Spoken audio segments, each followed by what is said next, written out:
대해서 공부하는 교회론이고요. 두 번째 시간입니다. 이 교회와 하나님과의 관계에 대해서 살펴보도록 하겠습니다. 마태복음 16장 13절 한번 보겠습니다.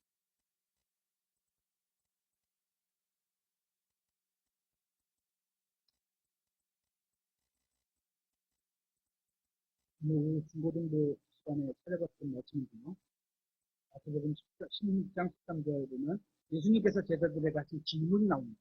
여러분에게도 같은 질문을 하실 수 있어요. 한번 제가 읽어보겠습니다. 예수님께서 가이사라 빌립보 지방으로 들어가셨을 때 자기 제자들에게 물어 이르시되, 예수님의 제자는 그분의 말씀을 따라 행하는 사람이 제자죠. 우리들을 말해야 되는 거죠. 우리들이고, 사람들이 나 곧 사람의 아들을 누구라고 하느냐 하시니, 말씀드렸습니다. 사람의 아들을 누구라고 하느냐, 너는 나를 누구라고 하느냐, 이런 질문이 중고등부 시간에 먼저 나옵니다. 주님께서 물어보신 사람들이 자신을 누구라고 하느냐, 이것은 매우 쉬운 질문이기도 합니다. 그래서 저희 중고등부도 일단은 답을 다 했어요. 영어 성경으로 보면 I, the Son of Man, am 이렇게 되어 있습니다. 그래서 가운데 있는 the Son of Man을 가로로 떼버리면 I am 이렇게 되는 거예요. 정확히 보면은 우리 그 모세에게 나타났던 그 하나님이 자신이다 이렇게 말씀하시니까 그 사람이 누구라고요? Son 이렇게 대문자로 되어 있으면 이게 아들 하나님을 나타내는데 S자가 대문자로 되어 있으니 그러면 제가 사람과 관련이 있지만 아들 하나님이다 이런 의미로 이제 직역하면 그렇게 될 수 있는 거죠. 예수님이 이렇게 영어 성경으로 말을 하셨는데 대문자가 S, Son과 I am을 줄이게 보시면 주님께서 하신 질문에 답이 그대로 들어있음을 알 수 있습니다. 하나님이신 것, 하나님의 아들은 하나님이라고 했죠. 하나님이신 것, I am 되시는 분이 나다. 이런 얘기예요. 계속해서 14절에 그들이 이르되 어떤 이들은 주께서 침례자 요한이라 하고 어떤 이들은 엘리야라고도 하며 다른 이들은 예레미야나 대언자들 중 하나이다 하매 그분께서 그들에게 이르시되 하지만 너희는 나를 누구라고 하느냐 하시니 다른 사람이 뭐라고 하는 건 일단 처음이죠. 저는 뭐 정보로 들을 수 있는데 나는 그러면 예수님을 뭐라고 하느냐 주님이요 하나님이요 이게 나의 주님이냐 나의 하나님이냐 이런 의미로 들어보겠습니다. 시몬 베드로가 대답하여 이르시되 주께서는 그리스도죠. 그리스도는 구약으로 말하면 메시아죠. 주자가 뭐라 그랬죠? 주님, 하나님이라는 의미예요. 당신은, 주님은, 하나님은, 당신은 이런 의미로 있는 거죠.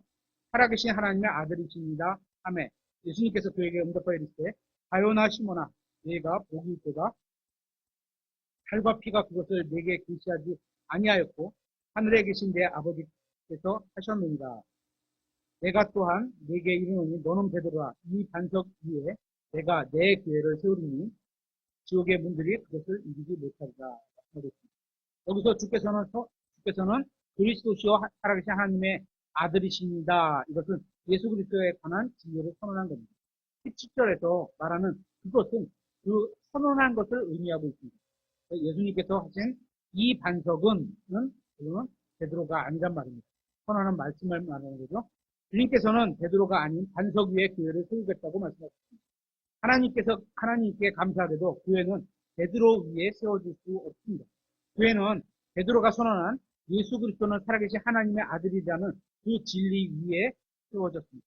주님께서는 하늘에 계신 아버지께서 이 진리를 계시해 주신 사람들을 교회로 모으셨습니다. 베드로는 교회의 건축자도 아니고 기초석도 아닙니다. 예수님께서 교회의 건축자시며 기초석이십니다. 베드로는 교회의 머리도 아니고 소유자도 아니고 주인도 아닙니다.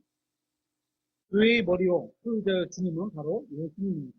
주님께서는 자신의 교회를 세우셨지만 베드로 위에다 세우지는 않으셨습니다.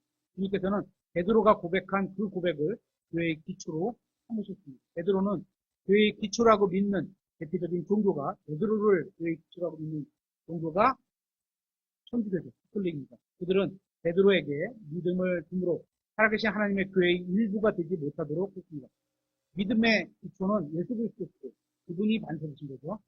베드로는 결코 기초석이 될 수 없습니다. 18절에 보면 이 반석 위에 내가 내 교회를 세우리니 이 구절을 통해서 볼 수 있는 교회와 주님의 관계는 바로 교회의 주인은 주님이시라는 사실입니다. 교회는 예수 그리스도의 소유물입니다. 교회의 회원들이 교회의 주인이 아닙니다. 목사님이나 사역자들이나 장로님들이나 교회의 주인이 아닙니다. 교회에 헌금을 많이 하는 사람들이나 영향력을 끼치는 사람들도 주인이 아니고 회중을 가르치는 사람도 주인이 아닙니다. 교회의 주인은 예수 그리스도입니다. 그렇게 교회는 주님께 속해 있습니다. 저는 교단이나 교황이나 사제나 목사님에게 속해 있는 게 아니라 예수님께 속해 있는 존재입니다. 여러분도 다 똑같죠? 그렇죠? 믿는 저는 주님의 것이기 때문입니다. 저는 저를 사랑하시는 분의 것이고 주님은 저의 것입니다. 오늘 본문을 통해서 우리가 첫째로 주목해야 할 것은 교회의 주인은 예수님이시는 사실입니다. 둘째로 주목해야 할 사실은 교회의 건축자도 세워가는 분이죠. 건축자도 예수 그리스도라는 사실입니다. 다시 18절에 이 반석 위에 내가 내 교회를 세우리니 예수님이 세우신 거죠. 물론 우리들 중에는 영적인 망치를 들고 주님을 돕는 사람들, 예를 들어서 목사님도 있을 수 있고, 이렇게 교사들도 있을 수 있고, 그죠? 봉사하는 형제 자매님들이 있죠. 그죠? 어떤 사람들은 영적인 탑을 들고 주님을 돕기도 합니다. 그죠? 영적인 벽돌과 내장재를 가지고 주님께서 건축하시는 교회라는 아름다운 건축물을 건축하는 위대한 일에 참여하는 사람들이 있습니다. 교회의 사역자들이라고 하죠. 그죠? 주님을 돕는 사람들이 있는 게 사실이지만 건축자는 주님이라는 사실입니다. 어떻게 건축해야겠고 어떤 재료를 쓰고 이런 거를 다 결정해 주는 거죠. 주님이 없으면 아무리 돕는 사람이 많아도 건축이 제대로 이루어지지 않기 때문입니다. 저는 여러분 중에 누구도 교회에 더할 수 있는 능력이 없다고 믿습니다. 교회에 더할 수 있는 건 예수님만 하실 수 있는 거죠. 빼는 것도 예수님만. 교회에서 빠지진 않지만 빼는 게 있다고 하더라도 예수님만 하실 수 있는 거죠. 지역 교회는 당연히 우리가 복음을 전하며 누군가를 더해줄 수 있지만 실제 하나님께서 원하시는 그 하나님의 교회, 영적인 건축물을 세워져가는 구원받은 여러분들은 예수님만 교회에 더할 수 있는 겁니다. 반대로 여러분 중에 누구도 교회로부터 빼버릴 수도 없습니다. 저는 주님의 교회를 제 마음대로 건축할 수도 없고 무너뜨릴 수도 없습니다. 그 누구도 주님의 교회를 무너뜨릴 수 없습니다. 지역교회는 무너질 수 있겠죠. 막 험담하고 막 깡뺑판 놓고 막 이러면 무너지겠죠. 하지만 진짜 성경에서 원하는 그 하나님의 교회는 무너지지 않는 겁니다. 지옥의 문이라도 주님의 교회를 무너뜨릴 수 없습니다. 저는 주님의 몸인 교회에서 가장 작은 지체 하나라도 떼어낼 수도 없고 반대로 주님의 몸 안으로 넣어줄 수도 없습니다. 제가 복음을 전할 수는 있지만 넣어주시는 것은 예수님과 성령님이 하시는 거지 우리가 하는 게 아니거든요. 우리는 전달만 하는 뿐이에요. 아무도 주님의 몸에 누군가를 더하거나 뺄 수 없습니다. 아비도 할 수 없고 저도 할 수 없고 여러분도 할 수 없습니다. 어떤 경우는 저로 인해 여러분이 주님을 향한 열정이 식어버릴 수도 있을 겁니다. 그래서 제가 못되게 하고 막 잘못된 일을 막 하고 이렇게 하면 믿는 사람이 어떻게 이럴 수 있냐? 이럴 수 있겠죠. 그죠? 저 때문에 교회에 회의적인 사람이 될지도 모르겠습니다. 제가 여러분의 열정을 식어버리게 하거나 여러분에게 걸림돌이 될 수도 있을 겁니다. 그러나 저는 여러분을 살아계신 하나님의 교회에 빼거나 쫓아낼 수는 없습니다. 그러한 일은 불가능합니다. 반대로 제가 여러분에게 선한 자극이 되고 좋은 동기를 제공해 줄 수도 있을 겁니다. 여러분이 주님께로부터 받을 복을 받고 주님께 나아가는데 좋은 도구가 될 수도 있을 겁니다. 그렇게 하더라도 제가 아무리 좋은 일을 하고 대단한 일을 한다고 할지라도 여러분을 구원할 수 없고 여러분을 살아계신 하나님의 교회를 만들 수도 없습니다. 왜냐하면 교회의 건축자는 바로 주님이시기 때문입니다. 사람들은 흔히 건물을 교회라고 생각하고 건물의 크기를 늘리는데 몰두합니다. 그리고 자신들이 얼마나 훌륭한 교회를 세웠는지 자랑하기도 합니다. 만일 제가 여러분을 어느 교회의 회원으로 넣어줄 수 있다면 그 교회는 살아계신 하나님의 교회가 아니라는 겁니다. 물론 지역교회는 들어갈 수 있겠지만 그죠?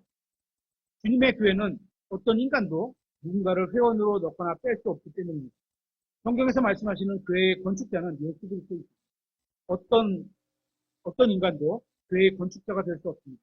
예수 그리스도께서는 교회를 소유하고 계시고 교회를 건축하시는 분입니다. 그러면 주님께서는 무슨 권리로 그러한 일을 하실까요? 사도행전 20장을 한번 보겠습니다.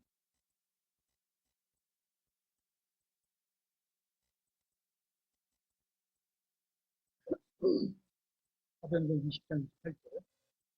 그러므로 너희 자신과 온 양떼에게 주의를 기울이라. 성령님께서 너희를 그들의 감독자들로 삼사 하나님의 교회 곧 그분께서 자신의 피로 사신 교회를 먹이게 하셨느니라. 이 말씀에 의하면 교회는 누구 것입니까? 하나님의 겁니다. 교회의 소유주는 하나님이십니다. 교회는 주님께 속해 있습니다. 그래서 교회를 살아계신 하나님의 교회라고 부르는 겁니다. 지역교회의 이름을 무엇이라고 짓든 상관없습니다. 우리 교회 이름은 인천 말씀 침례교회죠. 그죠? 만일 여러분의 교회를 움직이는 분이 하나님이 아니고, 여러분의 교회의 머리가 하나님이 아니고, 통치자가 하나님이 아니시고, 최종 권위가 하나님이 아니시라면, 여러분이 그것을 무엇이라고 부르든 간에 그것은 하나님의 교회가 아닙니다. 그러면 사람들의 교회나 마귀의 교회가 하나님의 교회가 아니라는 거예요.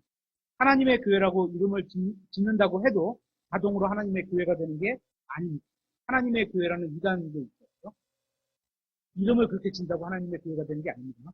28절에 자신의 피로 사신 이렇게 말씀하셨는데, 갈보리 십자가 위에서 못 박혀 피 흘리신 피는 누구의 피였습니까? 하나님의 피였습니다. 십자가에서 흘려진 것은 인간의 피가 아닌 하나님의 피였습니다. 죄가 없는 순수하고 거룩한 하나님의 피였습니다. 만일 그곳에서 흘러진 것이 인간의 피였다면 우리는 결코 죄사함을 받을 수도 없고 구원받을 수도 없고 죄값이 치러진 것도 아닙니다. 그러나 거기서 흘리신 피는 하나님의 피였습니다. 그렇게 하나님께서는 그 피로 자신의 교회를 하셨다고 성경은 말하고 있습니다. 인간의 행위로 구원받을 수 있다는 주장이 왜 거짓인지, 왜 신성 모독적인 발언인지 설명해 드리겠습니다. 예수 그리스도께서 흘리신 피에 여러분의 행위를 더한다는 거죠. 예수 그리스도의 우리가 피값으로 사셨다.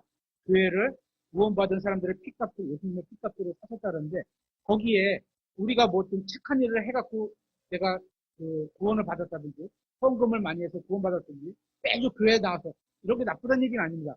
해야 될 일인데 그걸로 구원받을 수는 없다는 얘기예요. 그렇죠? 여러분의 행위를 더하는 것은 주님의 대속의 가치를 평가절하하는 겁니다. 어린 아이의 이마에 물을 뿌린다거나 세례를 주죠. 유아세례. 사람들을 물속에 집어넣거나 물침례를 말하는 거죠. 아니면 그 무언가를 고백한다거나 강단 앞으로 나오게 하는 등 예수님의 피를 제외한 무엇을 덧붙인다고 해도 단순히 잘못된 교리를 주장하는 것일 뿐입니다. 우리 예수 그리스도의 피를 모독하는 겁니다. 예수님의 피를 제외한 어떤 것도 구원의 요소로 넣는 것은 주님을 모독하는 겁니다. 왜냐하면 예수님의 피에다 뭔가를 덧붙인다는 건 그게 가치가 없기 때문에 뭘 덧붙인다고 평가될 수 있는 거기 때문이죠. 구원에 있어서 인간의 행위가 조금이라도 필요했다면 주님의 대속의 가치는 그만큼 줄어들게 되는 겁니다. 주님의 대속이 부족하다고 말하는 것은 신성 모독적인 발언입니다. 지상에 있는 어떠한 단체나 교회에 가입한다고 해도 구원받을 수는 없습니다. 우리 교회 회원이 된다고 해서 구원받을 수 있는 것도 아닙니다. 누군가가 예수님을 믿지 않고 우리 교회 회원으로 올게요 해갖고 신앙생활은 열심히 하는 것처럼 보일지는 모르지만 구원을 이루는 건 예수님만 하실 수 있다는 거예요. 우리 교회에 살 수 있는 건 복음을 전하는 것뿐이죠. 저는 누군가가 우리 교회 회원이 되면 기쁩니다. 좋다고 생각합니다. 환영할 겁니다. 우리 교회 회원이 되어 함께 교회를 세워가는 일은 가치 있는 일이라고 저는 생각합니다. 그러나 살아계신 하나님의 교회에 들어오고 그리스도의 몸 안으로 들어오는 일에 있어서는 우리 교회 회원이 되는 것이 도움이 안 된다는 겁니다. 할 수 있는 거는 우리 교회가 해줄 수 있는 거는 복음을 전하는 겁니다. 그래서 예수님이 어떤 분이신지 알고 그분을 영접하도록 이렇게 안내해 주는 것뿐이죠. 예수 그리스도의 피에 다른 무엇을 더하려는 시도는 모두 갈보리 십자가에서의 주님의 희생의 가치를 깎아내리는 일에 지나지 않습니다. 교회는 전 우주에서 가장 소중하고 가치 있고 귀중한 것을 통해 구원받았습니다. 뭐죠? 하나님의 피. 교회는 유일하게 죄 없는 피를 통해 구원받았습니다. 이것이 바로 교회를 이 세상에서 가장 가치 있게 만들어준 것입니다. 사람의 혼이 얼마나 가치가 있는 거죠? 이 세상보다 더 가치 있다고 그러잖아요. 그래서 이 세상의 땅값이 얼마나죠? 상상을 초월하죠. 그죠? 우리나라 땅값만 해도 어마어마한데 지구의 땅값을 다 더해보세요. 얼마 그거보다도 혼이 더 비싸다 그러는데 그 값을 치르고 사실 정도로 그러면 더 가치 있게 되는 거잖아요. 하는데 누가 가치 없는 거하고 바꾸겠어요? 가치가 더한 거랑 바꾸죠. 하나님의 피는 우리의 혼보다 오늘 우리의 혼을 사고도 남을 가치가 있는 거죠. 이 세상에서는 교회를 위해 치르신 것처럼 엄청난 대가를 치를 만한 것이 존재하지 않습니다. 에베소서 5장을 보시면 5장 25절에 남편들아 너희 아내 사랑하기를 그리스도께서 또한 교회를 사랑하사 교회를 위해 자신을 주신 것 같이 하라. 교회가 교회를 사랑하사 자신을 주셨고 주님께서는 교회를 위해 피 흘려 주셨고 목숨을 버리셨습니다. 우리가 살게 하기 위해서 죽으신 겁니다. 그렇죠? 수원이를 굉장히 사랑하는 남자가 있는데 수원을 위해서 목숨을 바쳤죠. 그죠? 그러면 평생 마음에 두고 살 거 아니에요. 와, 저 사람은 나를 이렇게 나를 사랑했구나. 그죠? 똑같은 그런 거, 그런 식이죠. 자신의 행위로 구원받았겠다는 사람은 결코 구원받을 수 없습니다. 만일 그러한 것이 가능했다면 주님께서는 결코 우리를 위해 목숨을 버리지 않으셨을 겁니다. 여러분이 하늘나라에 갈 수 있는 유일한 이유는 예수님께서 대신 값을 치러주고 죽으셨기 때문입니다. 그 위에 다른 이유는 전혀 없습니다. 만일 다른 무언가가 더 필요하다고 생각한다면 예수님의 피값이 가치로서 부족하다는 말이 됩니다. 여러분의 혼은 이 세상에서 가장 소중한 겁니다. 그래서 이 세상 그 무엇도 여러분의 혼을 위한 값이 될 수 없습니다. 여러분의 혼의 값을 치러줄 수 있는 것은 단 하나밖에 없습니다. 선한 행위 따위로는 결코 혼의 값을 치를 수 없습니다. 아무리 위대하고 대단한 선행일지라도 여러분의 혼의 가치를 치를 수 있게 하는 것은 턱없이 모자란 가치입니다. 여러분의 혼은 매우 귀중하고 소중합니다. 여러분의 혼의 가치를 치를 수 있는 유일한 것은 하나님의 아들의 목숨밖에 없습니다. 그래서 주님께서는 여러분의 혼을 위해 피를 흘려주신 겁니다. 여러분의 혼은 매우 귀중합니다. 그러나 아무도 그 가치를 아는 사람이 없습니다. 그렇죠? 저 사람이 구원 받건 말건 상관없는 사람들이 너무나 많게 생각하잖아요. 그러니까 우리가 지나가다가도 모든 사람을 그렇게 생각하지는 못하지만 어쨌거나 안타깝고 불쌍하게 여겨야 될 사람들이 구원받지 못한 사람들이잖아요. 근데 우리가 그분의 혼을 그렇게 가치 있게 여기지는 그렇게까지는 생각하지는 않잖아요. 그렇죠? 그러면 안 되는 건데요. 혼의 가치를 아는 사람이 있는지 밖에 나가서 한번 보십시오. 아무도 없을 겁니다. 여러분이 얼마나 소중한 사람인지 알려주는 사람이 있었나요? 사람들은 여러분의 혼이 얼마나 중요한지 알지 못하고 비준한 것으로 여기지도 않습니다. 오직 하나님만이 여러분의 혼을 최고의 값어치로 쳐주는 분입니다. 비싸게 쳐주는 사람한테 팔려가고 싶어요. 그래서 헐값에 파는 건 나는 싫어요. 만약에 제가 집이 있다 하더라도 비싸게 쳐주는 사람한테 팔고 싶지 싸게 파는 사람한테 팔고 싶은 사람은 생각은 별로 없어요. 그렇죠? 오직 제 값을 쳐줘야 돼요. 근데 그 가치 이상을 주고 사는 거죠. 오직 하나님만이 여러분의 혼의 값을 최고로 값어치를 쳐주는 분입니다. 하나님께서는 여러분의 혼의 값을 치러야 할 때 자신의 모든 것으로 치르셨습니다. 피를 흘리셨고 목숨까지 버리셨습니다. 아무도 가치 있는 것으로 여기지 않는 인간의 혼을 위해서 전 우주에서 가장 큰 값을 지불하고 하신 겁니다. 베드로전서 1장 18절에 되어있죠. 너희가 아는 바와 같이 너희 조상으로부터 전통으로 물려받은 너희의 헛된 행실에서 너희가 구속받은 것은 금이나 은같이 썩을 것으로 된 것이 아니에요. 사람들은 금과 은을 귀한 것으로 여깁니다. 하나님께서는 영원하지 않고 충분하지 않고 귀하지 않은 것에 대해 이야기하시면서 사람들이 가장 귀중하게 여기는 것을 예로 들고 계신 겁니다. 사람들이 가장 가치 있게 생각하는 금과 은이 하나님께는 전혀 가치가 없는 것입니다. 계속해서 19절에 흠도 없고 점도 없는 어린 양의 피 같은 그리스도의 보배로운 피로 된 것입니다. 예수 그리스도의 피는 이 세상의 모든 은과 금보다 훨씬 더 가치가 있습니다. 여러분의 혼도 이 세상에 있는 모든 은과 금보다 훨씬 가치가 있습니다.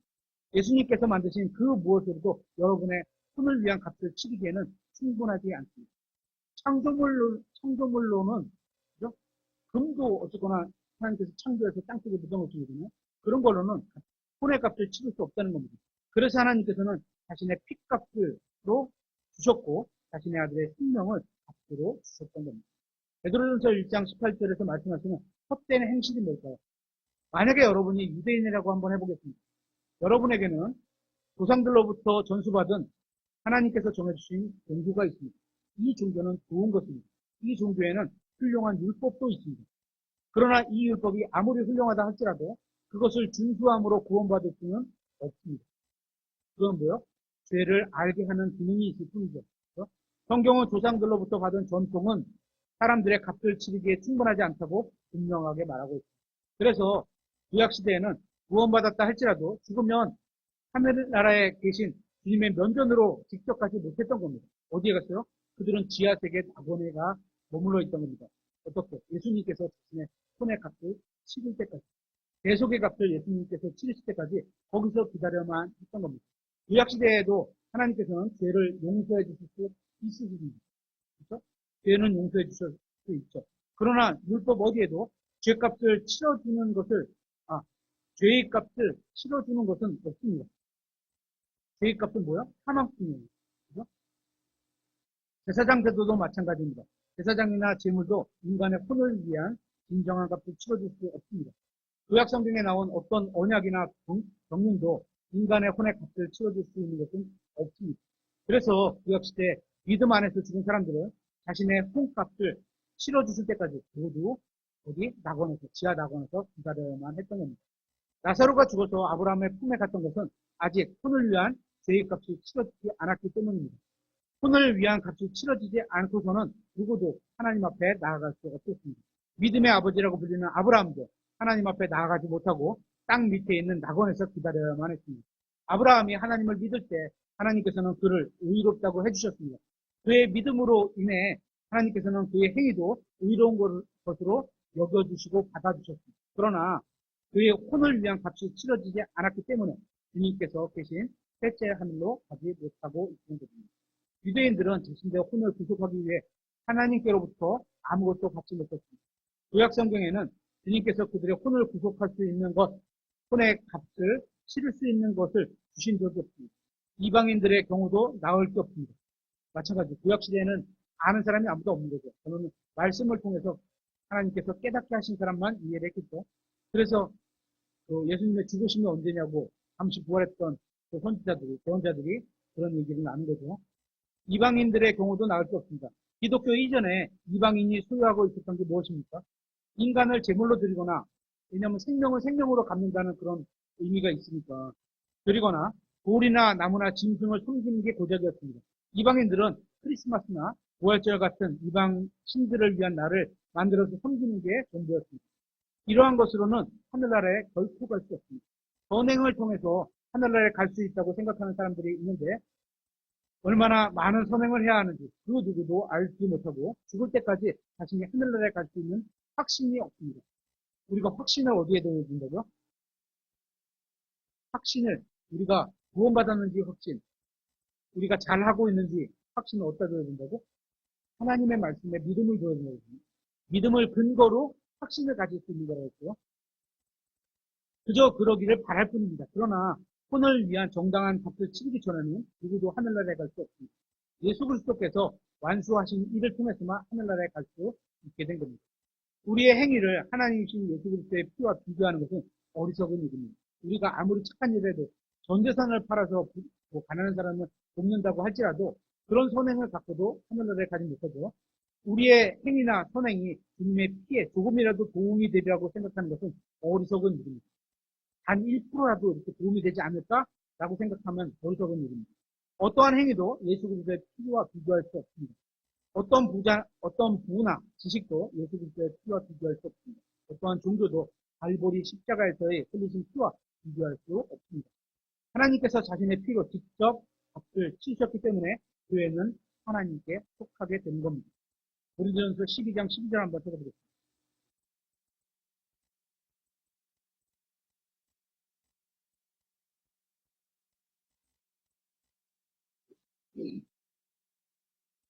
고린도전서 12장 12절. 몸은 하나인데 많은 지체를 가지고 있고 그 한 몸에 모든 지체가 많아도 한 몸인 것 같이 그리스도께서도 그러하시니 머리는 예수님이고 몸에 속한 지체들은 다 우리 성도들을 말하는 거죠. 구원받은 사람들. 13절 우리가 유대인이든 이방이든 내인자든 자유로운 자든 모두 한 성령에 의해 침례를 받아 한 몸 안으로 들어왔고 모두가 마시게 되어 한 성령 안으로 들어왔느니라. 한 성령에 의해 한 침례를 받아 한 몸, 그리스도의 몸 안으로 들어온 것은 유대인이라는 혈통을 초월한 것이고 이방인보다도 훨씬 더 나은 것입니다. 하나님의 피를 통해 성령님의 보이지 않는 영적 수술을 통해서 믿는 자들은 그리스도의 몸 안으로 들어오게 되었습니다. 하나님의 피와 성령님의 영적 수술이 여러분을 그분의 교회의 회원으로 만든 것입니다. 이제 사도행전 2장을 한번 보겠습니다. 여기 보면 교회의 회원이 되는 방법이 나오는데요. 지금 말하는 교회는 하나님의 교회, 예수님을 믿는 사람들의 모임, 그걸 말하는 겁니다. 사도행전 2장 20절에 너희 이스라엘 사람들아 이 말을 들으라. 너희도 스스로 아는 바와 같이 나사렛 예수님은 하나님께서 그분을 통하여 너희 한가운데서 행하신 기적들과 이적들과 표적들에 의해 하나님께서 너희 가운데서 확증하신 사람이십니다. 그분께서 하나님의 정하신 계획과 미리 아심을 통해 넘겨주시네 너희가 그분을 붙잡아 사악한 손으로 십자가에 못 박혀 죽였으나 하나님께서 그분을 사망의 고통에서 풀어 일으키셨으며 이는 사망이 그분을 붙들 수 없었기 때문이다.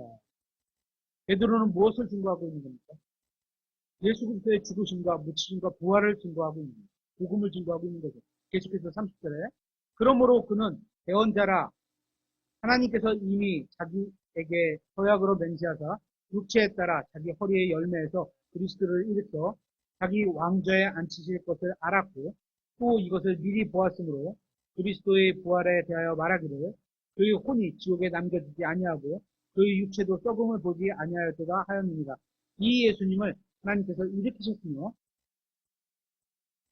예수님의 부활은 하나님과 성령님의 일으키심이 있으시고 예수님의 스스로 일어나심이 있는 삼위일체 사역이에요.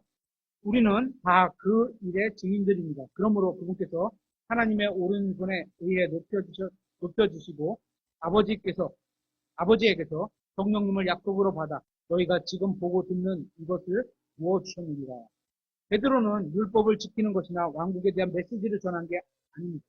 그는 예수 그리스도께서 죽으시고 묻히시고 일어나신 복음을 증거하고 있습니다.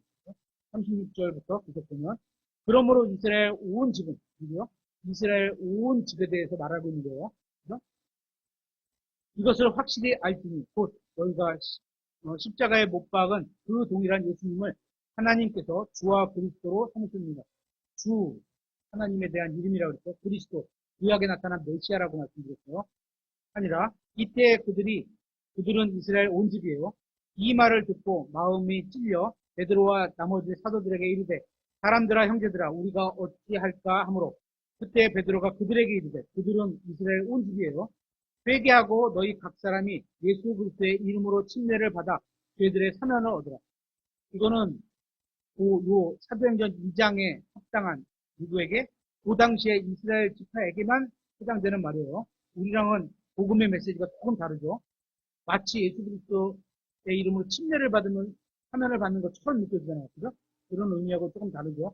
그러면 너희가 성령님을 선물로 받으리니 이 약속은 너희와 너희 자손들과 멀리 떨어져 있는 모든 자들 곧 주 우리 하나님께서 부르실 모든 사람을 향한 것이니라 하고 그 밖에 많은 말씀들로 증언하며 이르되 이 패역한 세대로부터 너희 자신을 구원하라 하며 그때 그 말을 기쁘게 받아들인 자들이 침례를 받아 바로 그날 3,000혼 가량이 그들에게 더해졌더라. 많은 사람들이 베드로가 증언하는 복음의 말씀을 들었습니다. 그리고 많은 사람들이 복음을 듣고 믿었습니다. 그렇죠? 바로 그날 3,000혼 가량이 그들에게 더해졌더라. 어디에 더해졌다는 말이죠? 지옥교회에 더해졌다는 걸까요? 47절에 보면 나옵니다. 47절에 하나님을 찬양하며 온 백성에게 호감을 얻으니 주께서 구원받아야 할 자들을 날마다 교회에 더하시는 복음을 믿은 사람을 하나님이 세우신 예수님이 머리이시고 그분의 지체가 되는 그 교회에 더하신 거죠. 지옥교회하고는 지금 요 교회는 약간 차이를 두셔야 됩니다. 사람들이 어떻게 교회에 더해졌습니까? 하나님께서 구원하심으로 더해졌는 걸 보게 됩니다. 누가 사람들을 교회에 더했습니까? 주님께서 더하신 것을 보게 됩니다. 교회는 어떤 사람들로 이루어졌습니까? 구원받은 사람들로 이루어진 겁니다. 이들은 주님께서 교회에 넣어주심으로 교회에 들어오게 되었습니다. 주님께서는 어떤 방법으로 이들을 교회에 넣어주셨습니까? 성령 침례라는 방법으로 교회에 넣어주셨습니다. 이들은 언제 성령 침례를 받았습니까? 그들은 자신들의 헛된 전통에서 돌이켜서 예수 그리스도를 믿을 때 성령 침례를 받았습니다. 종교를 버리고 예수 그리스도를 믿을 때 성령 침례를 받았습니다. 예수님께서 흘리신 하나님의 피로 인해 혼을 위한 값을 치러졌기 때문에 그들이 예수님을 믿을 때 하나님께서는 그들을 자신의 교회에 더하실 수 있었던 겁니다. 구원받지 못한 사람들은 항상 자기중심적인, 구원받았더라도 영적으로 성장하지 못한 육신적인 사람은 자기중심적인 겁니다. 내가 어떤데, 내가 어떤데, 이런 표현을 쓰고, 이 세상은 하나님적이기보다는 인본주의적입니다. 인본주의가 뭐죠? 사람을 우선으로 여기는 게 인본주의죠. 근데 교회는 그러면 안 되죠. 하나님이 우선이 되고, 구원받았다고 해서 갑자기 영적으로 되는 것은 아닙니다. 구원받아도 여전히 자기중심적인 사람들이 많이 있습니다. 구원받았다 할지라도 영적으로 성장하지 못하면 여전히 자기중심적인 사람입니다. 자기중심적인 사람들은 자신의 교회와 교단과 이름과 회원 제도 등을 자랑하게 됩니다. 우리 교회가 어떤, 우리 교회 말씀이 어떤, 또 나쁜 건 아니에요. 하지만 우리가 전해야 될 건 주님을 전해야 되고 하나님의 말씀을 전해야 되는 거죠. 이러한 것을 자랑하는 것은 스스로가 육신적이라는 것을 드러내 보여주는 겁니다. 교회가 자랑해야 될 분은 오직 예수 그리스도 한 분밖에 없습니다. 요한복음 7장을 보겠습니다. 7장 37절 한번 찾아보겠습니다. 요한복음 7장 37절.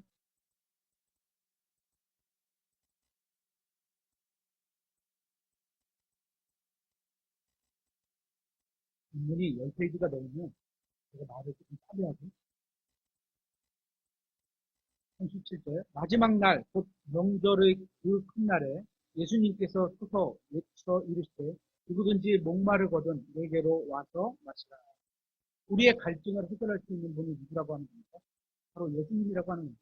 계속해서 38절에 나를 믿는 자는 성경 기록이 말한 것 같이 그의 배에서 생수의 강이 흘러나오리라 하시니라. 그러나 이것은 그분께서 자기를 믿는 자들이 받을 성령에 대하여 말씀하신 것입니다. 구원받는 게 뭐라고요? 예수님 안으로 들어가는 거죠. 예수님 안으로 들어가는 건 누가요? 성령님께서 하시고 성령님을 믿는 거죠. 그렇죠? 그래서 여기 보면 38절에 나를 믿는 자가 결론은 성령님을 받게 된다는 거죠. 구원받게 된다는 거예요. 예수님을 믿는 거예요. 말씀하시더라. 예수님께서 아직 영광을 받지 아니하셨으므로 아직 성령님이 주어지지 아니하였다. 사도행전에서 주어지게 됐죠. 어떤 사람들은 사도행전 2장 38절을 들고 믿고 침례를 받아야 구원받는다고 가르치기도 합니다. 아까 읽은 건데 제가 읽었고요. 사도행전 2장 38절. 그때 베드로가 그들에게 이르되 회개하고 너희 각 사람이 예수 그리스도의 이름으로 침례를 받아 우리는 주의 이름으로 침례를 받고 주의 이름은 아버지와 말씀과 성령님이 주님이시죠. 그래서 아버지와 말씀과 성령님의 이름으로 침례를 받게 되죠. 침례를 받아 저희들의 사면을 얻으라. 그러니까 유대인들은 조금 다른 거죠. 이들은 예수님이 메시아라는 사실을 인정하지 않았죠. 그래서 그리스도의 이름이라는 게 들어가야 되는 거죠. 그러면 너희가 성령님을 선물로 받으리라. 성경은 사도행전 2장 38절 한 구절로 이루어진 게 아닙니다. 왜냐하면 다른 데서도 구원에 관한 말씀들이 많은데 이 구절 하나는 쫙 뽑아놨고 여기다가 교리를 탁 쓰면 안 되는 거죠. 성경에서 가장 안전한 것은 많은 구절들이 입증해주는 그런 구절들을 뽑아다가 거기다가 교리를 세워야지 교리가 든든해집니다. 어떤 한 구절에서 말씀하시는 것만을 보고 보편적인 교리를 만들면 안 됩니다. 성경이 침례에 대해 말씀하시는 모든 구절을 종합해보고 교리를 만들어야 합니다. 단 한 구절에 목숨을 걸 필요가 없습니다. 왜냐면 그거 갖고 막 싸워요. 그죠? 그런 문맥을 살펴보고 참조한 구절들을 찾아서 교리를 세워야 합니다. 이 말씀에 보면 마치 침례가 구원의 필수적인 요소처럼 보입니다. 그러나 성경은 그러한 것을 가르치지 않고 있다는 겁니다. 요한복음 7장에서는 분명하게 믿는 자들이 성령님을 받게 될 것이라고 분명하게 말씀하고 있습니다. 예수님께서는 우리가 믿을 때 성령님을 주시겠다고도 말씀하셨습니다. 이런 데다가 세워야 되는 거죠. 요한복음 7장 38, 39절 말씀은 예언에 관한 말씀입니다. 사도행전에 성취가 된 거죠. 사도행전 2장에서 있게 될 미래에 대한 말씀입니다. 예수 그리스도께서 아버지께로 돌아가시고 나면 믿는 자들에게 성령님을 보내주시겠다는 겁니다. 물침례는 성령 침례의 조건이 아닙니다. 사도행전 2장에서는 제자들이 믿었기 때문에 성령님을 받은 것이지 물침례를 받아서 믿은 것이 아닙니다. 어느 누구도 물침례를 받음으로 성령님을 받지 않습니다. 예수님을 믿어야 성령님을 받을 수 있습니다. 아버지 하나님과 아들 하나님과 성령 하나님은 모두 교회를 세우신데 특정한 역할을 하셨습니다. 교회를 위해 값을 치르실 때 예수 그리스도께서 어떤 생각을 하셨는지 한번 살펴보도록 하겠습니다. 이사야서 53장 10절 한번 찾아보겠습니다. 이사야서 53장 10절.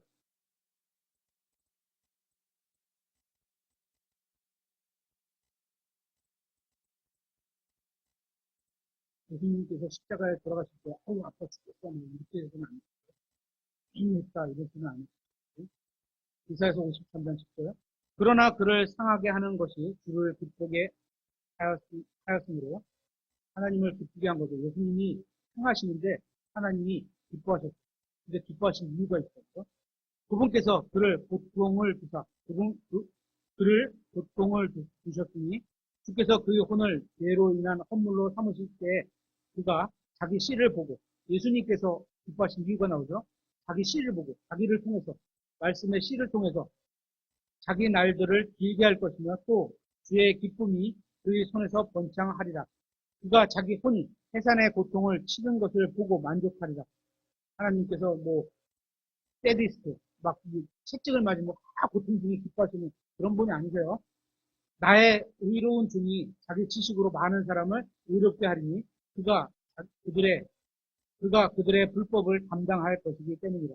이렇게 해서 얻게 될 사랑하는 신부, 사랑하는 자녀를 얻게 되시기 때문에 기뻐하신 거죠. 그죠? 미래에 얻게 될. 우리가 지금은 공부하면서 힘들죠, 학생들. 그죠? 힘들죠. 힘든데 그걸 왜 참고 이겨내요? 나중에 조금 더 편안하게 살고 조금 더 잘 살고 내가 조금 더 예수님을 잘 전할 수 있는 기회를 얻으려고 그런 게 하는 거거든요. 그죠? 아버지 하나님께서는 아들 하나님께서 우리의 죄값을 치르게 하셨습니다. 아버지 하나님께서는 아들 하나님의 육체 위에 온 세상의 죄를 주셨습니다. 또 아버지 하나님께서는 온 세상의 고통을 아들 하나님의 마음에 주셨습니다. 예수 그리스도께서 우리의 죄값을 치르실 때 그것으로 인해 괴로워하시고 후회하시거나 고통스러워하지는 않으셨습니다. 그러면 주님께서 십자가에서 달려 우리의 죄값을 치르실 때 어떤 생각을 하셨습니까? 10절에 보면 이렇게 되어 있습니다. 그의 혼을 죄로 인한 헌물로 삼으실 때 그가 자기 씨를 보고 이후에 태어날 하나님의 자손들을 보고 이런 거죠. 예수님께서 십자가에 달리셨을 때 무엇을 하고 계셨는지 아십니까? 예수님께서 자신의 육체로 온 세상을 향한 하나님의 진노를 몸소 담당하실 때 하나님의 진노가 얼마나 컸겠어요. 근데도 그걸 담당하실 때 주님께서는 자신의 희생으로 인해 구원받아 하나님의 자녀가 되어 영원히 행복하게 살게 될 여러분과 저를 생각하고 계셨던 겁니다. 예를 들어서 그런 생각을 갖고 십자가에서 달려서 죽으시니까 어떻게 몸은 아파서 찌그리지만 인상은 제 생각으로는 인상은 좀 기뻐하는 어떤 그런 모습이 있었어요. 그냥 찌그려만 아파 죽겠어 이러지만 이런 마음이 있습니다. 본물로 삼으실 때 이렇게 말씀하셨는데 즉 십자가에 달리실 그 고통받는 순간에 여러분과 저를 생각하신 겁니다. 주님께서는 십자가 위에서 힘들어 죽겠다 불평하신 게 아닙니다. 주님께서는 자신의 고통으로 우리가 구원받아 행복하게 사는 것을 생각하셨습니다.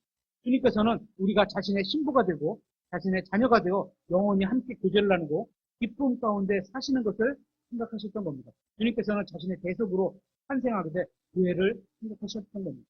그러니까 교회는 찌질이하게 살면 안 돼요. 이 세상에서 힘들고 좀 어려운 일이 있다 하더라도 너무 찌질이하게 생각하면 안 돼요. 예수님이 얼마나 사랑하셔서 이렇게 만드신 건지. 얼마나 놀라운 일입니까? 여러분은 여러분이 사랑하는 사람의 유익을 위해 고통을 당하고 고난을 감수한 적이 있으십니까? 어린이들은 없을 수 있는데요. 어머니나 아버지들은 있어요. 있어요. 내가 좀 어려운 일을 참고 힘들면 우리 자녀들의 미래가 밝은데 어떻게 해요? 한 발 더 팔아야죠. 한 푼을 더 팔아야죠. 그죠? 오늘 판에 발을 더 팔고 손을 한 번 더 팔고 이래야죠. 그죠? 그래서 감수하는 거잖아, 어려운 일을. 여러분이 사랑하는 사람이 받을 유익을 위해서 고통을 참는 적이 있으십니까? 이 세상에서는 예수님께서 당하신 것 같은 고통과 고난은 없습니다. 그리고 주님께서 받으신 보상과 같은 보상도 또한 없습니다. 어떻게요? 교회를 사셨잖아요. 교회를 받으셨습니다. 주님께서는 고통을 참으셨고 교회, 즉 여러분과 저를 얻으신 겁니다. 사람들은 십자가에 달린 주님께서 고통 중에 얼굴에 찡그리실 것이라고 생각할지도 모르지만 오히려 주님께서는 자신의 고통으로 인해 얻게 될 신부인 교회를 생각하시며 미소를 띠셨을 수도 있다고 생각합니다. 마귀는 죽음을 두려워하지 않는 단 한 사람을 그때 보게 된 겁니다. 다른 사람들을 위해 자신의 목숨을 아끼지 않고 기꺼이 내어놓으시는 사람을 보게 된 첫 번째 유일한 사람을 보게 된 겁니다. 히브리서 12장에는 이렇게 되어 있습니다. 히브리서 12장 2절 우리의 믿음의 창시자요 또 완성자이신 예수님을 바라보자. 그분께서는 자신 앞에 놓인 기쁨으로 인해 수치를 멸시하시며 십자가를 견디사 하나님의 왕자 오른쪽에 앉히셨느니라. 십자가에 달린 주님의 마음에는 사람들을 향한 원망이 있던 게 아니라 기쁨이 있었습니다.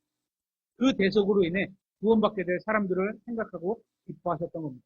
혼을 위한 값을 치러졌기 때문에 낙원에 있는 모든 사람들을 데리고 자신이 부활하실 때 함께 부활하시는 거죠. 아버지 하나님께로 올라가실 것을 생각하고 기뻐하셨던 겁니다. 예수 그리스도를 믿고 주님 안으로 들어와 있는 여러분과 저를 생각하고 기뻐하셨던 겁니다. 그렇게 생각하세요? 우리들을 거듭나게 하시고 우리에게 영원한 생명을 주실 것을 생각하시고 기뻐하셨던 겁니다. 주님께서 왜 고통을 당하시면서 우리의 죄값을 치러주셨을까요? 여러분은 열심히 고생해서 본 돈을 무엇인가를 위해 아낌없이 사용해 본 적이 있습니다. 아직 돈 벌지 않은 학생들은 잘 모르겠어요.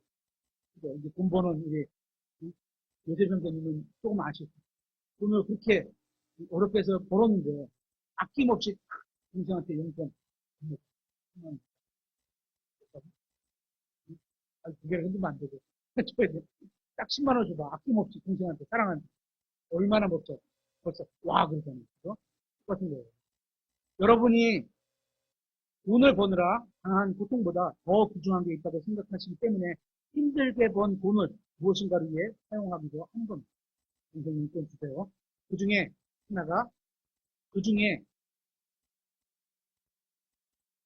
하나가 이렇게 드리는 겁니다.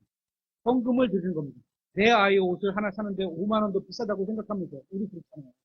자녀들 옷 하나 사줘야 되는데 5만 원짜리 하나 사는 것도 비싸다고 생각할 때가 있거든요. 근데 하나님께 헌금을 드릴 30만 원은 아끼지 않고 지출합니다. 은솔이 얼마나 하나님이 사랑하는 아버지입니까? 당연히 은솔이도 사랑하시죠. 그만한 가치가 있다고 생각하기 때문에 헌금을 하는 겁니다. 예수님께서는 십자가에 달리지 않으실 수도 있었습니다. 그러나 주님께서는 자신이 십자가에 달림으로 얻게 될 것을 생각하셨습니다. 열심히 공부 안 해도 돼요. 대신 나중에 찌질하게 사는 거예요.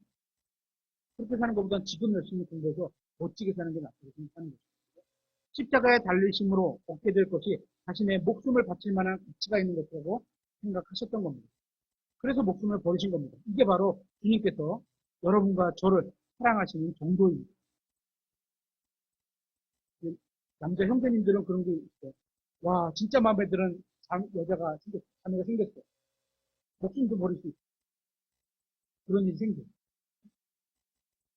이게 바로 주님께서 여러분을 사랑하시는 정도입니다. 주님께서 여러분의 혼의 가치를 매우 높게 계산하시고 그 값으로 자신의 피에 자신의 목숨을 주신 겁니다. 예수님의 목숨값으로 산 여러분. 주님께서는 영혼을 바라보시고 순간을 참으셨던 겁니다. 십자가에서 잠시 받는 수치, 고통, 멸시 이런 거 다 참으신 이유죠. 시편 22편 1절에 나의 하나님이여 나의 하나님이여 어찌하여 나를 버리셨나이까 하며 그렇게 멀리 떨어져 계셔서 나를 돕지 아니하시며 나의 울부짖는 말을 듣지 아니하시나이까. 이것은 다윗이 쓴 거지만 예수님에 대한 예언이죠. 이것은 하나님께 울부짖는 고통으로 시작합니다. 그러나 22장 끝을 보면 이렇게 끝을 맺습니다. 한 씨가 30절에 한 씨가 그분을 섬깁니다. 한 씨, 하나님의 말씀의 씨앗으로 나타나는 씨앗. 나타난 그 세대, 그리고 교회가 그분을 섬기니 주께서 그것을 한 세대로 여기시며 그리스도의 세대, 한 세대. 그들이 와서 앞으로 태어날 한 백성에게 그분의 의를 밝히 드러내도 예수님의 의를 밝히 드러내셨어요. 한 세대 백성에게 우리 교회. 그분께서 이것을 행하셨음을 드러내주셨어요. 의를 밝히 드러내기 위해서 사랑과 의를 밝히 드러내기 위해서 죽으시고 피값으로 사신 거죠. 십자가에 달려 아버지의 진노를 온몸으로 받았지만 영혼을 바라보시니 수천만의 구원받은 성도들이 보였습니다. 그들은 모두 주님의 자녀들이고 사랑하는 자들이었습니다. 주님께서는 그들을 사랑하시고 그들도 주님을 사랑하게 됩니다.